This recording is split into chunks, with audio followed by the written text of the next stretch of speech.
Maayong buntag sa tanan, kaadlawon karon alas 4 sa kaadlawon. So milaya si Dato gabi kansang naila sa Idol 38 usab nga pangalan. Din matud pa nga siya ang tag-iya sa kalibutan.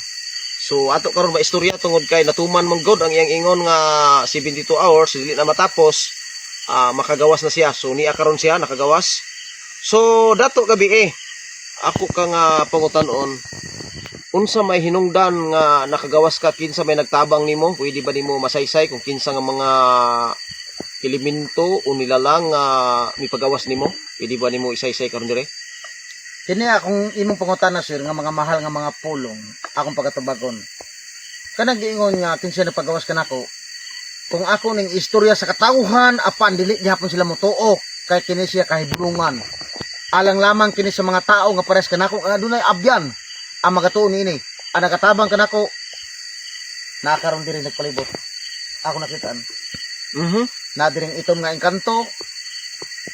Puti nga engkanto, napay sigbin, napay diwindi. Mao kan ang tabang kanako sa aron nga ako makagawas ug makalaya na. Mao ba? Mao kini akong giingon, sa di pa mag 72 hours makalaya na ako.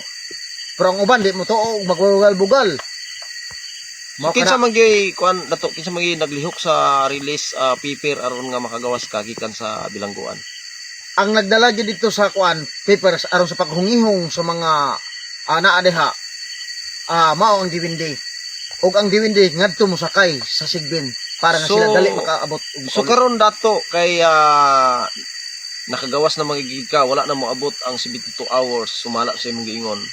So unsa na may mahitabo sa kalibutan? Madayon pa ba ang mga kalamidad sama sa bagyo, init o uban pa nga mga kalamidad sa kalibutan kay nakagawas ka naman? Kana karon kay nakagawas na ako. Tagaan akong chance ang katawhan nga di mabalaka. Kaya man ako nakagawas naman. Ako man ang gapugong kay ako may tag-iya sa tibuok kalibutan. Ako ang mupugong sa mga kamilidad nga moabot diri sa mopasulod sa atong nasod. Okay. So sa ato pa karon murag dunay good news nga mahitabo. Dakong good news sir, dakong good news. Okay.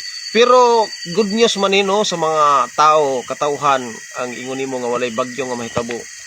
Good news bagyapon alang sa imong mga baser nga nag-ingon nga Dato puti daw ka, Dato itom, Dato kadlawon, Dato banag-banag. Daghan na mga kadato ang ilang itawag nimo. Good news bagyapon ang mao nga imong paglaya alang kanila. Bahin ka na ko, sir, atong tagaan sila o pagdagad. Kay lisod man nila ni katuhuan, kay sila wala may ilaani ng mga abyan. Bahin sa mga engkanto, diwindi, sa ubang padya, sigbin, tekbalang. Apan sa adunay nagahawid ni ini nga mga gahom. Angay sila. Angay sila nga nakapasalamat karon nga nakagawas ang sama nila nga adunay gahom. Ug ang mga katawhan labi na sa mga baser no. Di ta mo pugson ug di mo mutuo. Okay. Pero angay kamo magpasalamat kanako kay ako mapunggan ang mga musuluray sa ato nga kuan kalibutan. Okay.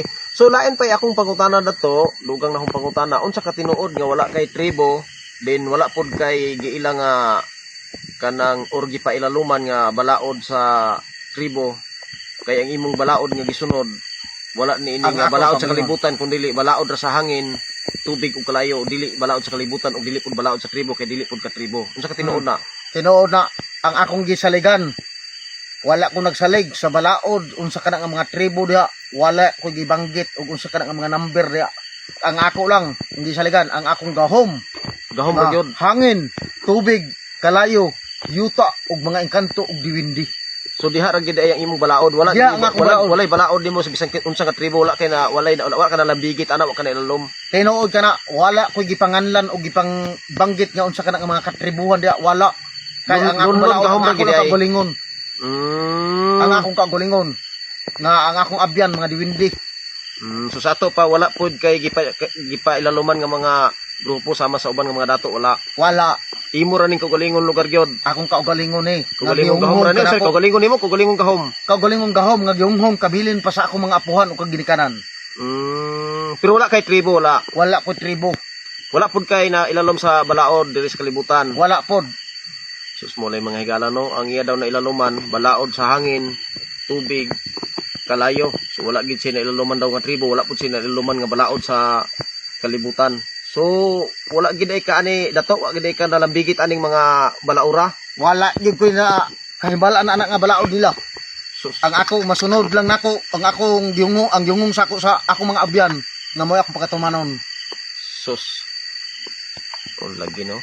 Hmm. So mo ni ang ato karon na istorya dito si Dato gabi. So wala daw siya niluman nga balaod sa bisan unsang tribo, wala pud kuno siya mailalom sa bisan unsa nga balaod sa kalibutan, kundili hangin ra gyud og tubig kalayo ang iyang dagan sa pamalaod, no? Kinayahan ra gyud ni ang iya, wala gyud ingon nga nanabigit nga tribo niini. Hmm. So napo ba kay panawagan Dato or wala na? Kana lang siya sir, kana lang. Sige, daghang salamat Dato, daghang salamat.